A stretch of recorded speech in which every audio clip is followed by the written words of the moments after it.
ایمان کی، ایمان پیروی کرتا ہے حسین کی۔ لوگ ایمان کے پیچھے چلتے ہیں اور ایمان حسین کے پیچھے جاتا ہے، ادھر حسین ادھر ایمان۔ چونکہ کربلا کے میدان میں اذان دونوں طرف، قرآن دونوں طرف، نماز دونوں طرف، کلمہ دونوں طرف، ایمان ایک طرف۔ ایمان ایک طرف تھا، کیوں؟ کدھر تھا؟ جدھر ایمان کا کعبہ ہے ایمان ادھر ہے، اور حسین صرف ایمان نہیں، ایمان کا بھی کعبہ ہے۔ ایمان رخ کرتا ہے حسین کی طرف، ایمان اتر جاتا ہے جدھر حسین۔ اب اس بات کی وضاحت کے لیے پہلی بات بڑی خاص ہے، تو اس میں قرآن مجید کی ایک آیت دینا چاہتا ہوں، اس سے یہ بات واضح ہوگی کہ ایمان حسین کے پیچھے کیسے جاتا ہے اور محبت حسین سے آیا ہوا ایمان بچتا کیسے ہے۔ قرآن مجید کی ایک آیت ہے، سورہ شورا کی آیت نمبر 23۔ جب 23 لکھتے ہیں نا تو کیسے لکھتے ہیں؟ 2 اور 3، 2 اور 3 ملائے تو کتنا بنتا ہے؟ 5۔ تو یہ آیت بتا رہی ہے اس کا تعلق 5 سے ہے، اس آیت کا تعلق 5 سے بڑا گہرا ہے۔ ابھی آیت پڑھوں گا، آپ کو بھی یاد ہے، بچے بھی جانتے ہیں، تو ابھی ہم آیت کو دیکھتے ہیں۔ اس میں سے میں نے پیغام عرض کرنا ہے، اللہ کیا فرماتا ہے؟ قُلْ لَا أَسْأَلُكُمْ عَلَيْهِ أَجْرًا إِلَّا الْمَوَدَّةَ فِي الْقُرْبَى۔ یہ سورہ شورا کی آیت نمبر 23 ہے۔ شروع یہاں سے نہیں ہوتی جہاں سے میں نے پڑھی ہے، شروع پیچھے سے ہوتی ہے، ختم بھی یہاں پہ نہیں ہوتی کہ إِلَّا الْمَوَدَّةَ فِي الْقُرْبَى، اس سے آگے بھی ہے۔ لوگ اتنا ہی بتاتے ہیں، یہ آیت کا دل ہے، یہ اس آیت کا دل ہے۔ اس سے پہلے کچھ ہے، اس کے بعد میں بھی ہے۔ لوگ ادھوری بات بتاتے ہیں، آج ہم پوری بات بتائیں گے، آج بات پوری کریں گے۔ اصل قُلْ لَا أَسْأَلُكُمْ عَلَيْهِ أَجْرًا إِلَّا الْمَوَدَّةَ فِي الْقُرْبَى۔ پہلے اس کا ترجمہ کرتے ہیں، پھر ہم پہلا اور آخری حصہ بھی لیں گے وقت کے حساب سے۔ تو اے حبیب آپ فرما دیں، لا اسألکم، میں تم سے سوال نہیں کرتا، علیہ، اس پر، اجرا، کسی بھی اجر کا، الا المودۃ فی القربى، مگر قرابت کی مودت۔ یہ آیت کا عام فہم ترجمہ ہے۔ اب اللہ نے فرمایا اے حبیب آپ بتا دیں، میں اس پہ اجر نہیں مانگتا۔ کس پر؟ علیہ میں کیا ہے؟ علیہ میں آقا نے جو کچھ بھی امت کو دیا تھا، یعنی حضور نے قرآن پہنچایا، میرے آقا نے دین دیا، انہیں ایمان دیا، اسلام دیا، شریعت دی، ہدایت دی، یہ ساری چیزیں جو میں نے تم تک پہنچائی۔ اور پھر اس تبلیغ رسالت کے لیے مجھ پہ جتنی تکلیفیں آئیں، طائف کی وادی میں پتھر لگے، مکہ کے گلی میں چلا مجھ پہ کوڑا کرکٹ ڈالا گیا، اس سب پر میں کچھ بھی نہیں مانگتا، الا المودۃ فی القربى، سوائے قرابت کی مودت کے۔ میں قرابت کی مودت دے دو، یہ چیزیں لے لو۔ اب یہ مانگی، اچھا قرابت کی مودت کریں گے، دیں گے مولا، قرابت کی مودت دیں گے، یہ قرابت ہے کیا؟ یہ قرابت دار کون ہے؟ جامع ترمذی کو پڑھیں، صحابہ کرام بتاتے ہیں، لما نزلت هذه الآیہ قل لا اسألکم علیہ اجرا الا المودۃ فی القربى، جب یہ آیت نازل ہوئی تو صحابہ کہتے ہیں ہم نے آقا سے پوچھا من قرابتک، آقا کے قرابت دار کون ہے؟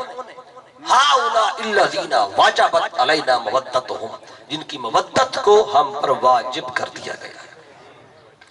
قالا، میرے آقا نے فرمایا علی، اس میں ایک علی ہے، فاطمہ، دوسری میری بیٹی فاطمہ ہے، وابناہما، پھر فاطمہ کے 2 بیٹے حسن اور حسین ہیں، یہ ہے میری قرابت۔ تو ان سے محبت نہیں، تم نے مودت کرنی۔ تو محبت کیوں نہیں کرنی؟ ان سے مودت کرنی ہے، محبت نہیں۔ تو محبت کیا ہوتی ہے؟ لوگ ترجمہ کرتے ہوئے لکھ دیتے ہیں کہ ان سے محبت کرو۔ اگر محبت ہی مطلب تھا تو محبت بھی عربی کا لفظ ہے، اللہ فرما دیتا الا المحبۃ فی القربى، کہ قرابت سے محبت کرو۔ اللہ فرماتا ہے محبت نہیں، محبت تو تم سب سے کرتے ہو، ان سے مودت کرو۔ تو باری تعالیٰ فرق کیا ہے مودت اور محبت میں؟ اب آپ کو فرق بتاتا ہوں، اس کے 2 فرق بتاتا ہوں۔ محبت ہر ایک سے ہوتی ہے، محبت تقسیم ہوتی ہے، محبت ایک وقت میں آپ کو اپنے والدین سے بھی ہے، محبت آپ کو اپنے ماں باپ سے، اولاد سے بھی ہے، محبت آپ کو اپنی بیوی سے بھی ہے، محبت آپ کو آپ کے کاروبار سے بھی ہے، آپ کے گھر سے بھی ہے، اپنے شہر سے بھی ہے، اپنے ملک سے بھی ہے۔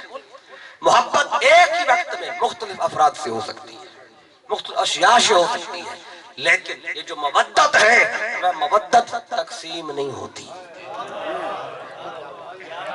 محبت تقسیم ہوتی ہے، مودت تقسیم نہیں ہوتی۔ میں محبت ہر ایک سے کر، اولاد سے کر، ماں باپ سے کر، گھر بار سے کر، رشتہ داروں سے کر، اپنے کاروبار سے کر، ملک سے کر، شہر سے کر، ہر ایک سے کر، ہر ایک سے محبت کر، مصطفیٰ کے گھرانے سے مودت کر۔ والا مودت کیا ہے؟ میں جب ساری محبتیں نیچے رہ جائیں اور ایک محبت سب سے اوپر آ جائے تو وہ ہوتی ہے مودت۔ میں کہ تیرے ماں باپ کی محبت میں نیچے رہ جائے، اولاد کی محبت میں نیچے رہ جائے، کاروبار کی محبت میں نیچے رہ جائے، رشتہ داروں کی محبت میں نیچے رہ جائے، مصطفیٰ کے اہل بیت کی محبت سب سے اوپر ہو، سمجھ لینا پھر یہ محبت نہیں بلکہ مودت ہے۔ تو اللہ فرماتا ہے اس گھرانے سے محبت سے کام نہیں چلے گا، مودت سے کام چلے گا۔ اب کیوں اللہ نے یہ کیوں نہیں فرما دیا کہ ان سے محبت کرو؟ اب اللہ فرما دیتا اگر اہل بیت سے بھی محبت کرو تو انسان والدین سے بھی محبت کرتا ہے، بچوں سے بھی محبت کرتا ہے، اپنے رشتہ داروں سے بھی محبت کرتا ہے، ان سے بھی محبت کرتا تو کیا فرق پڑنا تھا؟ ہاں فرق پڑنا تھا، اگر ان سے بھی محبت باقیوں سے بھی محبت، لوگ سمجھتے شاید ایک جیسے ہیں سارے، لوگ سمجھتے شاید یہ سارے، کیونکہ ادھر بھی محبت کرنی ہے، بیوی بچوں سے بھی محبت کرنی ہے، ادھر بھی محبت اہل بیت سے، اپنے خاندان والوں سے بھی محبت ہے تو ایک جیسے ہیں۔ رب فرماتا ہے باقی ساری دنیا سے محبت کر، ان سے مودت کر، تاکہ تجھے پتا چلے ساری دنیا اور ہے، یہ 5 تن اور ہے۔ یہ فرق اللہ نے رکھا ہے، ہم نے نہیں رکھا۔ اللہ سے جا کے پوچھیں اس نے کیوں رکھا؟ اس نے کہا بنانے والا میں ہوں، تجھے بھی میں نے بنایا، ان 5 تن کو بھی میں نے بنایا، تو جس کو جیسا بنایا ہے اس کے ساتھ اسی طرح کی محبت کرنے کا حکم بھی دیا۔ میں ان 5 تن کو اپنے جیسا مت سمجھنا، باقیوں سے محبت ہے ان سے مودت ہے۔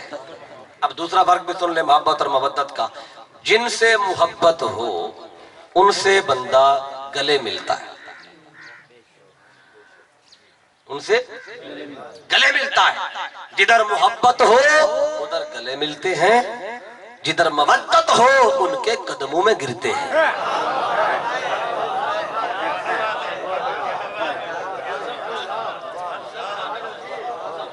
جن سے مودت ہو ان کے قدموں میں گرتے ہیں۔ فرمایا یہ وہ گھرانہ ہے جن کے قدموں میں پڑا رہے، ان کی محبت میں گم ہو جا، ان کی محبت میں فنا ہو جا۔ اللہ فرماتا ہے فل قربا، فل یہ بتا رہا ہے ان کی محبت میں تو مر مٹ جا، ان کی محبت میں محبت میں فنا ہو جا، ان 5 تن کے سوا تجھے کچھ نظر ہی نہ آئے۔ اگر ان کے سوا تجھے اور بھی نظر آ جائے تو پھر یہ محبت مودت نہیں محبت ہوگی۔ یہ مودت وہ جس کے بغیر انسان زندہ ہی نہ رہ سکے۔ اب اس پہ چھوٹی سی مثال دوں تاکہ بزرگ سمجھ جائیں، بچے سمجھ جائیں۔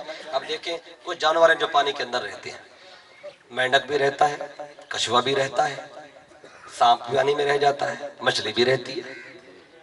آپ پانی میں سے مینڈک کو نکالیں، خشکی پہ رکھیں، وہ یہاں بھی دوڑنے لگ جاتا ہے۔ کچھوے کو نکال کے پانی سے نکال کے خشکی پہ رکھیں، وہ یہاں بھی دوڑ پڑتا ہے۔ اسی طرح آپ نے کہا چلے مچھلی کو بھی نکال کے یہاں رکھو، یہ بھی دوڑ پڑے گی۔ جب اس کو آپ نے پانی سے نکال کے یہاں رکھا وہ تڑپنے لگ گئی، وہ مرنے لگ گئی، اس کی جان نکلنے لگ گئی۔ ہم نے مچھلی سے پوچھا تو بھی پانی میں رہتی تھی، مینڈک بھی تھا، کچھوا بھی تھا، انہیں نکالا ہے تو وہ تو آگے چل پڑے، تو تڑپنے لگ گئی۔ اس نے بات سمجھا دی، اس نے کہا مینڈک کو کچھوے کو پانی سے محبت ہے، مجھے پانی سے مودت ہے۔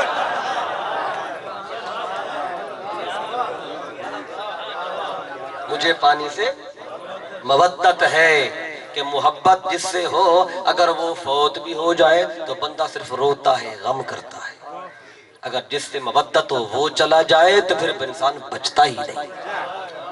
مر مٹ جاؤ جیسے مچھلی پانی کے بغیر تڑپتی ہے، اور جب اہل بیت تمہارے ان کی مودت نہ ہو، ان کے بغیر تم مر جاؤ، ان کے بغیر تمہارا جینے کا فائدہ کوئی نہیں۔ اس لیے ضروری ہے کہ اس گھرانے سے مودت رکھو۔ اب آگے بڑھتے ہیں۔ اب اللہ نے فرمایا کہ حبیب ان سے مانگیں قرابت کی مودت، لیکن تو قرآن مجید کا مطالعہ کریں، جتنے بھی پیغمبر آئے، 1,24,000 پیغمبر تو آئے نا کم و بیش، ان کا بھی تو خاندان تھا، ان سب کا گھرانہ تھا، ان کی اولاد بھی تھی، داماد بھی تھے، ان کے بھی اہل بیت تھی، لیکن کسی بھی نبی نے اپنی بات پہنچانے کے بعد، اپنی امت تک پیغام پہنچانے کے بعد، کسی بھی پیغمبر نے کسی بھی امتی سے یہ نہیں کہا کہ اس کے بدلے میں میری اہل بیت سے محبت کرو۔ کسی بھی پیغمبر نے یہ نہیں کہا۔ کیا کہتے تھے پیغمبر؟ اللہ نے سورہ شعراء میں بیان کیا، فرمایا وَمَا أَسْأَلُكُمْ عَلَيْهِ مِنْ أَجْرٍ۔ ہر پیغمبر کہتا کہ میں تم سے اس پر کوئی اجر نہیں مانگتا، ان اجریہ الا علی رب العالمین، اس لیے کہ میرا اجر تو اللہ کے پاس ہے۔ تم سے نہیں مانگتے، اجر اللہ کے پاس ہے۔ کسی پیغمبر نے نہیں مانگا، اور سارے پیغمبر درجے میں مصطفیٰ سے چھوٹے ہیں، میرے آقا درجے میں بڑے، تو جو درجے میں چھوٹے تھے ان میں سے تو کسی نے نہیں مانگا، جو درجے میں سب سے بڑا ہے اس نے تو مانگ لیا۔ دیکھیں ہمیشہ مانگنے والا چھوٹا ہوتا ہے، دینے والا بڑا ہوتا ہے۔ مانگنے والا اکثر محتاج ہوتا ہے، دینے والا حاجت روا ہوتا ہے۔ اب باقی پیغمبر انہیں نہیں مانگا، درجے میں مصطفیٰ سے چھوٹے تھے، نہیں مانگا، جو درجے میں سب سے بڑا ہے اس نے تو مانگ لیا۔ اب دیکھیں جب آقا نے مانگا ہے، باقیوں نے نہیں مانگا، کیوں؟ جب آقا کو اللہ نے حکم دیا مانگے، آقا نے پوچھا تو ہوگا بری تعالیٰ جتنے پیغمبر گزرے آج تک کسی نے تو مانگی ہی نہیں تھی یہ شے، تو میں کیوں مانگوں؟ کسی نے نہیں مانگا تھا، مثال ہی نہیں ملتی، میں کیوں مانگوں؟ رب نے فرمایا ہوگا اے حبیب انہوں نے نہیں مانگا تھا، کیوں؟ اے حبیب تو بھی کہتا ہے کہ میں کیوں مانگوں، انہوں نے نہیں مانگا، اے حبیب اگر تو ان جیسا ہے تو پھر تو بھی مت مانگ، اگر تو ان جیسا ہے تو پھر تو بھی مت مانگ، اگر تیری اہل بیت ان کی اہل بیت جیسی ہے تو پھر تو بھی مت مانگ، نہ تو ان جیسا نہ تیرا گھرانہ ان کے جیسا، اس لئے حبیب وہ اور تھے یہ اور ہیں، انہوں نے نہیں مانگا آپ مانگیں۔ اچھا ایک سوال ہے اس پہ کہ انہوں نے مانگا کیوں نہیں؟ ایک تو وجہ یہ کہ نہ وہ حضور جیسے، نہ گھرانہ حضور کے گھرانے جیسا، تو اب دوسری وجہ بھی سن لیں انہوں نے کیوں نہیں مانگا۔ اس لیے کہ ہمارا ایک طریقہ ہے معاشرے میں، ہم اگر کسی سے کوئی شے مانگیں، لے لیں کوئی شے کسی سے، تو بدلے میں کبھی کبھار کچھ نہ کچھ دینا بھی تو پڑے گا نا۔ اگر لے لیں کسی سے بعد میں کچھ دینا بھی تو پڑے گا۔ آپ دیکھیں کہ آپ کے علاقے میں کوئی ٹیچر ہے، آپ چاہتے ہیں کہ آپ کے بچے کو وہ پاس کر دے، تو آپ گھی کا ڈبہ کوئی چیزیں لے کے پہنچ جاتے ہیں، وہ لے لیتا ہے۔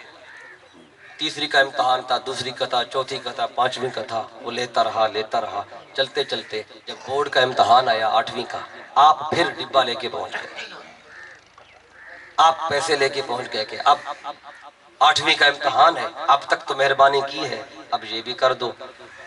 اب وہ سوچتا ہے اب تک تو جو امتحان تھے میرے کنٹرول میں تھے، اب امتحان بورڈ کا ہے، اب اس پہ میرا تو کنٹرول ہی کوئی نہیں، اب تو بڑے کے پاس کیس جائے گا۔ اگر میں نے ڈبہ لے لیا، گھی لے لیا ان سے، اور کل کو ان کا بیٹا فیل ہو گیا اور اوپر تک میری تو اختیار ہی کوئی نہیں، بورڈ تک میرا تو بس ہی نہیں چلتا، سکول تک تو میں تھا، یہاں تک تو میں تھا، آگے میرا کوئی کنٹرول ہی نہیں ہے۔ اگر گھی لے بیٹھا میں ان سے، ڈبے لے بیٹھا، اگر کل کو ان کا بچہ فیل ہو گیا جو اب تک میں پاس کرتا آیا ہوں، تو پھر آج میں گھی کھا رہا ہوں، کل کو یہ میرا گھی نکالیں گے۔ تو اگر کوئی شے لے لیں اور آگے اختیار نہ ہو تو پھر تو مسئلہ بن جاتا ہے۔ تو اس لیے جو بندہ کوئی شے لیتا ہے تو آگے کچھ بدلے میں دینا پڑتا ہے. تو باقی پیغمبروں نے نہیں لیا. کیوں؟ کہ جب دینے کا وقت ہوگا سارے چپ کھڑے ہوں گے.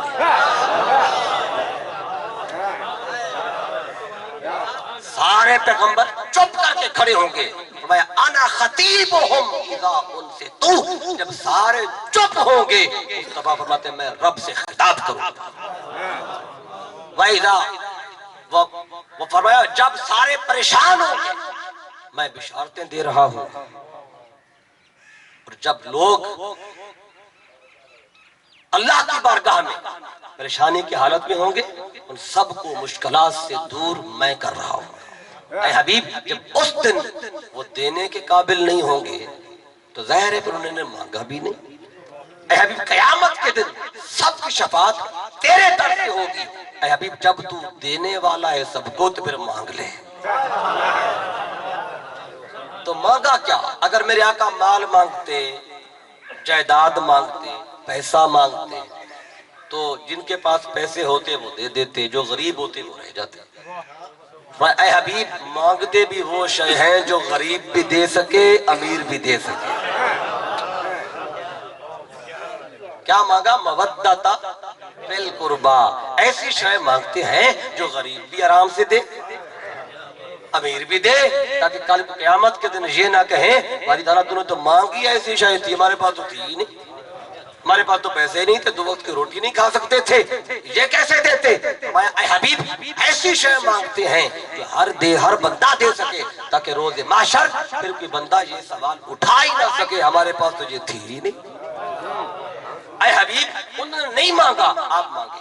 اب یہ بھی سن لیں، جو سوال کیا نا میرے آقا نے الا المودۃ فی القربا، یہ بھی سن لیں، یہ سوال مصطفیٰ نے خود نہیں کیا. یہ سوال میرے آقا نے خود نہیں، جیسے باقی پیغمبروں نے کہا نا وما اسالکم علیہ من اجر، میں تم سے کوئی اجر نہیں مانگتا. آقا بھی فرما دیتے لا اسالکم علیہ اجرا، اس میں تم سے اجر نہیں مانگتا. الا المودۃ فی القربا، مگر قرابت کی مودت. لیکن بات یہ نہیں، بات لفظ کل سے شروع ہوتی. یہ کل کیا ہے؟ بعض کسی کل میں ہی کل ہو جاتے ہیں. لفظ کل میں ایک پیغام ہے، لفظ کل میں ایک پیغام ہے. وہ کیا ہے؟